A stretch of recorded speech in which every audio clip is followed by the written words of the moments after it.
Hey, bonjour tout le monde, j'espère que vous allez bien, bienvenue dans une nouvelle vidéo dédiée à Ansible. On est dans la 100e vidéo dédiée à Ansible, donc du coup on va faire une petite compilation.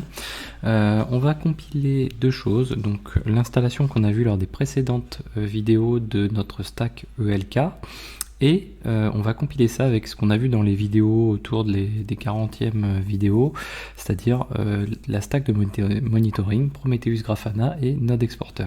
Et puis dans une prochaine vidéo, je pense qu'on viendra y greffer aussi Docker Swarm. Ce sera un petit peu l'accomplissement de l'ensemble de tout ce qu'on voit. Tout ça avec pour but d'avoir voilà, que les uns se monitorent et fassent leur travail par rapport aux autres.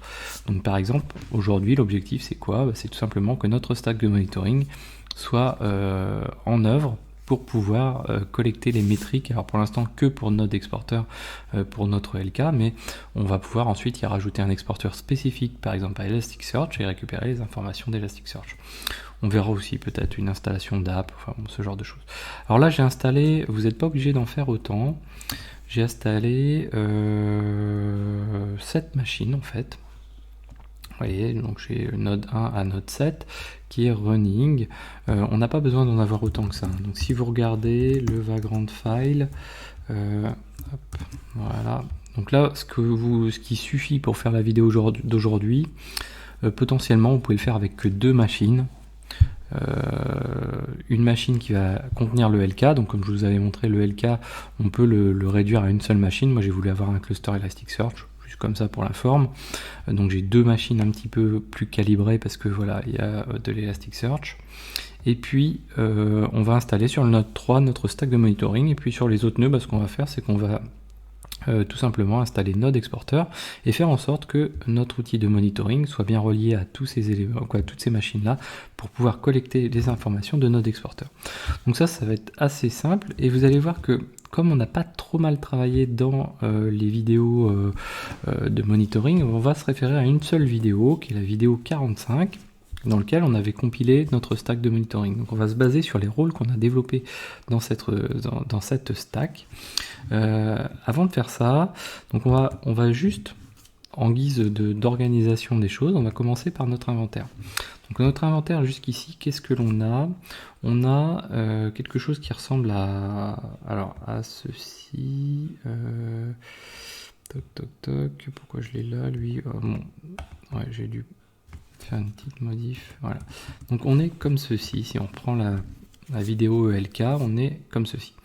Moi, ce que j'aime bien faire, c'est éviter de venir perturber toute la partie, on va dire, sous forme d'arbre, éviter de la perturber le moins possible. Donc pour faire ça, ce que je fais, c'est souvent, je fais ce qu'on vient de voir tout de suite. Voilà. C'est-à-dire qu'en fait, j'ai un hall, et plutôt que de déclarer les IP dans chacun des éléments qui est là, ça va faire quelque chose de pas très homogène, je vais avoir un hall avec deux blocs. Un bloc avec les children, donc les groupes, donc c'est vraiment l'organisation hiérarchique, et un bloc plutôt déclaratif qui va permettre de déclarer tous les hosts, et ces hosts, en fait, le fait de les déclarer ici, ça va permettre de les utiliser dans les groupes sans avoir à déclarer leurs IP, puisqu'on va les déclarer plutôt dans le bloc qui est en dessous. Ça permet d'avoir une vision assez rapide de quelle machine sont comprises dans notre inventaire. Voilà. C'est un petit peu l'idée. Donc on va se mettre comme ceci, node 1, node 2. On va avoir node 3 qui va venir se rajouter. Donc on a même plus que ça. Hein. Alors on va essayer de faire un petit peu plus rapide.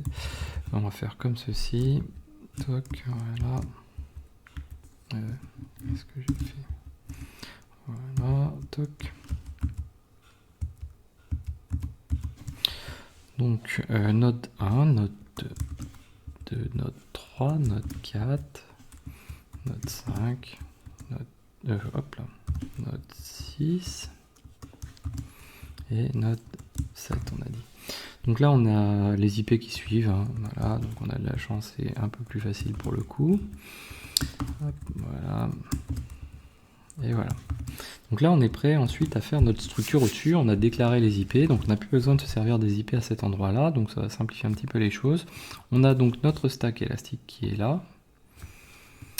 Donc avec les nœuds qui ont élastique, on a on a nos serveurs, notre groupe de serveurs sur lequel on installe Kibana, et je vous rappelle qu'on installe nous Kibana sur une machine qui a élastique, mais pas sur les deux. Donc du coup, on va l'installer sur node 1 de cette manière-ci. Après, on va avoir la partie monitor, on peut l'appeler, monitoring, comme on veut, monitor, toc. Donc là encore, on a dit qu'on voulait, alors là ça va être notre Prometheus et notre Grafana, bah ça on veut l'avoir sur node 3, voilà. Donc node 3 est déclaré en dessous, donc il n'y a pas de souci. Ansible, quand il va passer par les groupes, va bien retrouver l'IP qui correspond. Donc ça, on le sauvegarde, c'est une première chose. Deuxième chose, qu'est-ce que ça va sous-entendre derrière? On va avoir plusieurs petites choses, plusieurs petites évolutions à faire. Première chose, donc on a installé Elastic ici, sur le groupe Elastic. Sur le groupe Kibana, on a installé Kibana. Ensuite, ce qu'on va avoir, on va avoir donc l'installation de Node Exporter. L'outil étant assez simple, j'aurais tendance à le mettre plutôt en premier, comme ceci. Et lui, on va l'installer sur toutes les machines. Quoi qu'il arrive, n'importe quelle machine, on veut du Node Exporter pour qu'il puisse afficher ses métriques et que cela puisse être repris par notre stack de monitoring Prometheus Grafana. Donc là, on va avoir Node Exporter. Donc on va utiliser le rôle de la vidéo 45. Et puis ensuite, on va avoir ici la stack de monitoring. Donc là, on va être install de Prometheus et de Grafana.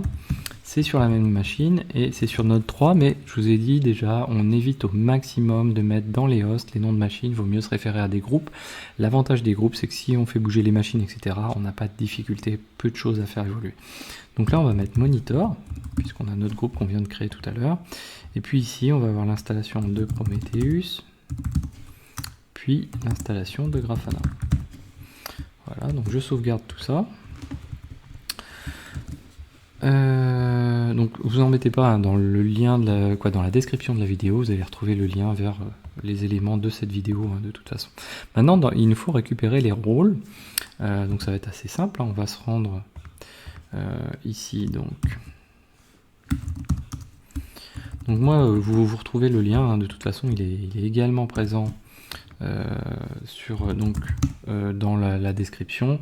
Vous avez pour chaque vidéo, il y a un répertoire dans le dépôt que je vous mets dans la description. Donc là, on va aller dans la vidéo 45 et on va récupérer les rôles. Et ça tombe bien, donc du coup, on a le rôle Grafana, Node Exporter et Prometheus. Donc nous, on va récupérer chaque rôle. On ne veut pas le répertoire entier de rôle, on veut chaque répertoire qui est contenu dans le rôle.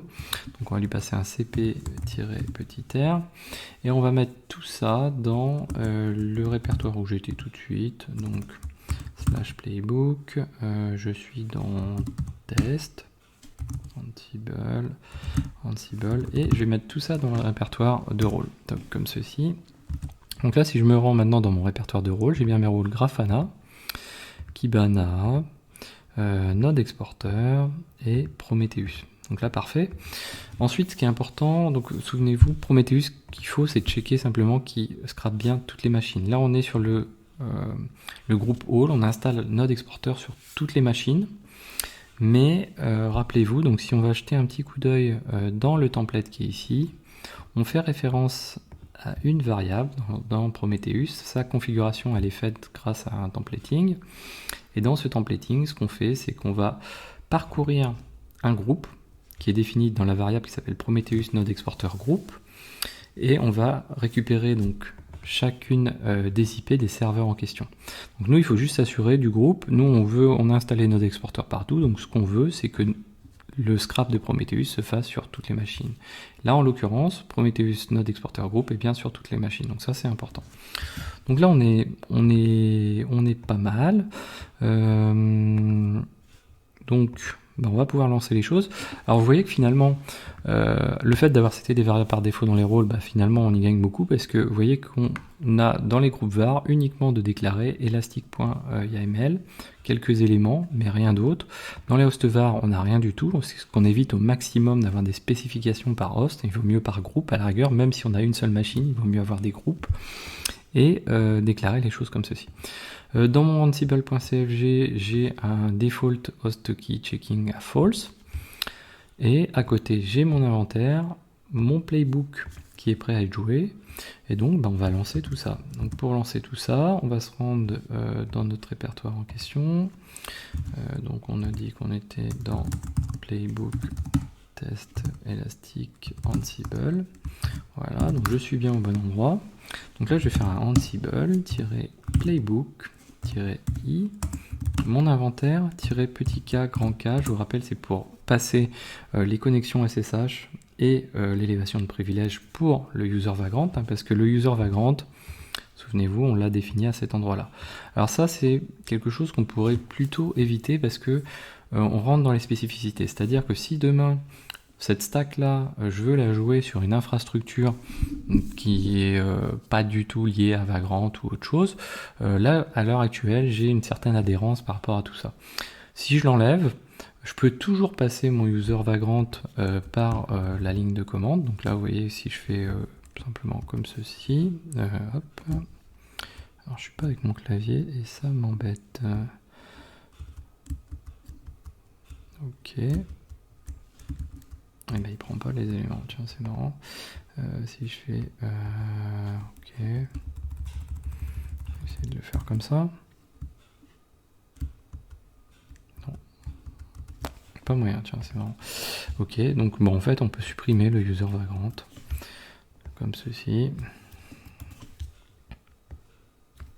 C'est bizarre que je ne puisse pas le supprimer. Ouais, je ne comprends pas comment, c'est pas grave. Et on supprime notre user Vagrant parce que finalement, c'est ce qui.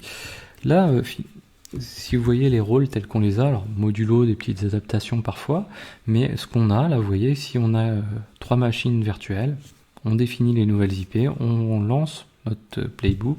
Si soit on fonctionne par password, soit on a déjà déployé des clés SSH, soit on va servir d'Ansible pour rajouter nos clés SSH telles qu'on l'a déjà vu. Et puis dans ce cas-là, les machines, de toute façon, on les aura de la même manière up. Là, à l'heure actuelle, alors je vais quand même checker que j'ai bien, donc 168, voilà. Donc là, on a bien notre élastique qui tourne.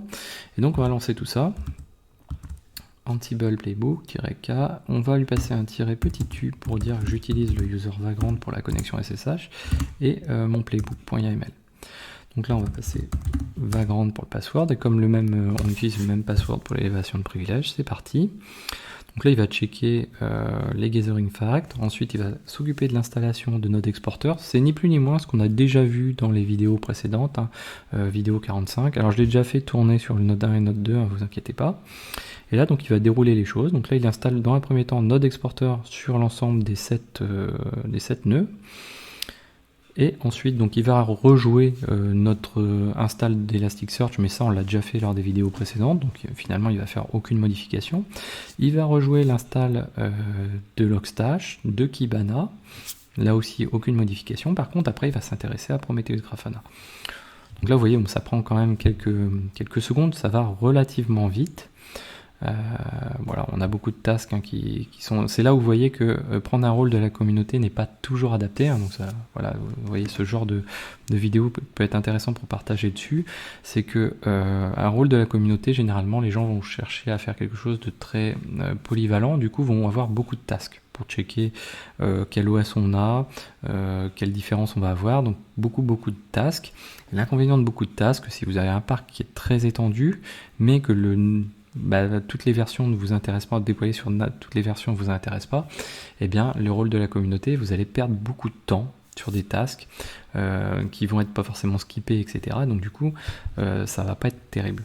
Donc vraiment, les rôles de la communauté, c'est bien, mais des fois il vaut mieux en faire une sorte d'extract, c'est-à-dire reprendre la logique de l'installation qui a été pensée pour le rôle de la communauté, tailler un petit peu dedans, et puis faire ensuite ce que vous avez à faire. Donc là, vous voyez qu'on a eu notre Prometheus et notre Grafana qui sont installés, a priori, sur le node 3. Vous voyez le nombre de tasks. Finalement, quelque chose d'assez succinct. Si je me rends donc sur la machine 192.168.13.12 sur le port 9090, là j'ai mon Prometheus qui tourne. Je vais aller voir sa configuration. Sur sa configuration, vous voyez qu'on a bien les nodes. Alors c'est pas par IP, là on était passé par le Ansible host, donc c'est par les noms. Et donc derrière, si je check les targets, vous voyez qu'ici elles sont toutes up. Ça veut dire que Prometheus est déjà en train de scraper des métriques dessus. Si je veux checker, donc allez voir la playlist Prometheus, mais vous tapez up simplement et vous allez avoir donc que tous les jobs qui sont en scrap actuellement. Ensuite, donc on peut se rendre sur la même machine mais sur le port 3000 pour avoir notre